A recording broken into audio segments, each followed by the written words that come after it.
Dans ce diaporama, sur cette leçon d'histoire de 5e intitulée Féodaux, souverains, premiers États, il va s'agir de rappeler les notions essentielles de la leçon, véritablement de se focaliser sur les points à ne pas manquer. Premier élément, c'est l'élément par lequel nous étions entrés dans la leçon. L'objectif, c'est de définir la notion de féodalité. Il s'agit de bien comprendre que, à l'époque médiévale, à partir du IXe siècle, les seigneurs sont liés entre eux par une cérémonie qui est la cérémonie de l'hommage. Cette cérémonie de l'hommage va lier d'un côté un seigneur important, qui est le seigneur dominant, que l'on va appeler désormais le suzerain, à, d'un autre côté, un seigneur moins important ou un simple chevalier que nous allons appeler le vassal. Le vassal rend hommage au suzerain au cours d'une cérémonie qui comporte 3 grandes étapes.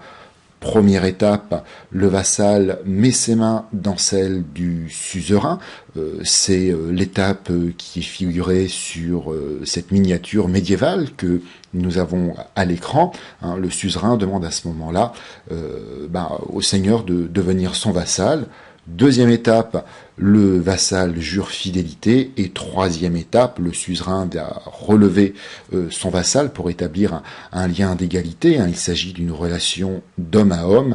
Et il lui remet ce qu'on appelle, dans le texte de Galbert de Bruges, qui date de 1127, les investitures, c'est-à-dire un objet qui est symbole du fief, qui est le symbole du fief qu'il lui remet. Le fief, ça peut être une terre ou un revenu qui est donné par le suzerain au vassal en échange de son hommage. Alors, il faut bien comprendre que ici nous avons une cérémonie qui associe 2 seigneurs ensemble, un seigneur puissant, un seigneur moins puissant, et une cérémonie qui crée un lien d'homme à homme et un lien oral. Il s'agit bien entendu d'un contrat oral. On accorde peu de valeur à l'écrit à cette période de notre histoire, tout simplement parce que ces seigneurs ne savent ni lire ni écrire. À partir du moment où le vassal a rendu hommage à son suzerain, il a différentes obligations envers celui-ci. Il doit lui être fidèle, c'est la première obligation. Il doit ensuite conseiller son suzerain lorsque le suzerain lui demande conseil ou lorsqu'il a des décisions importantes à prendre. Et troisièmement, il doit l'aider financièrement lorsque c'est nécessaire, payer une rançon, contribuer à financer le mariage et la constitution de la dot de la fille du suzerain, et puis partir en guerre, bien entendu. Il s'agit cette fois-ci d'une aide militaire. En échange de son hommage, le vassal va recevoir un revenu ou une terre qu'on appelle le fief, ainsi que la protection du suzerain. À l'époque médiévale, on voit donc que, à partir du IXe siècle, les seigneurs sont liés entre eux, et nous en arrivons à la définition du terme féodalité. La féodalité, c'est tout simplement le système politique dans lequel le pouvoir est détenu par les seigneurs, et par des seigneurs qui ont le titre de suzerain.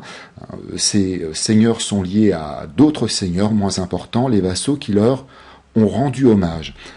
Ce système féodal apparaît après la chute de l'empire de Charlemagne, et dans ce système, ce sont les suzerains qui ont le plus grand nombre de vassaux, qui ont le pouvoir. On a donc une espèce de pyramide qui se constitue avec au sommet les suzerains les plus importants, et puis ensuite les différents vassaux, en sachant qu'il y a bien entendu plusieurs niveaux d'hommage. Donc voilà pour la définition de notre système féodal. Et le roi, là-dedans? Le roi, au 9-10e siècle, est un roi qui est affaibli, et au final, s'il a un titre, il n'a guère de pouvoir. En 987, les seigneurs élisent comme roi un dénommé Hugues Capet. Celui-ci fonde à ce moment-là une nouvelle dynastie de rois, qui est la dynastie des rois capétiens. À ce moment-là, le roi ne dispose, on le voit sur cette carte, que d'un petit domaine autour de Paris. Le roi n'est qu'un seigneur parmi d'autres, et ce n'est pas le plus puissant des seigneurs. à ce moment-là, la réalité du pouvoir se trouve entre les mains des seigneurs et des seigneurs les plus importants que l'on appelle les suzerains. Nous sommes en plein dans le système féodal. Simplement, petit à petit, à partir de 987 et de l'élection du Capet, le pouvoir des rois de France va se renforcer. Il va se renforcer de différentes manières. Tout d'abord par extension du domaine royal. Les rois vont agrandir leur domaine qui ne sera plus limité à la région autour de Paris. Deux façons d'étendre le domaine, nous le voyons sur la carte. Tout d'abord par la guerre, en soumettant des seigneurs à sa volonté.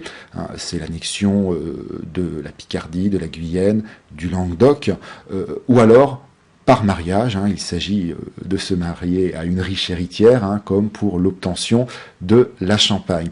Donc petit à petit, le roi va forcer les seigneurs à lui rendre hommage et va se hisser en haut de la pyramide féodo-vassalique et va devenir le tout premier suzerain, le souverain du royaume.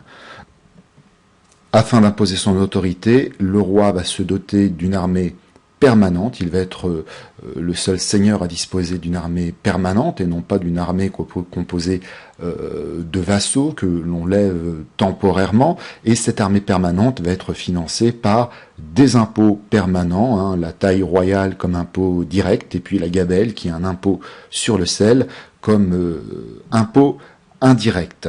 Le roi modernise son royaume, il se dote petit à petit d'une administration qui permet de rationaliser la gestion de celui-ci et puis d'affirmer véritablement sa mainmise sur la direction du royaume. Tout d'abord, une administration centralisée, on le voit, qui est située à Paris, avec le Conseil du roi, héritage du droit féodal.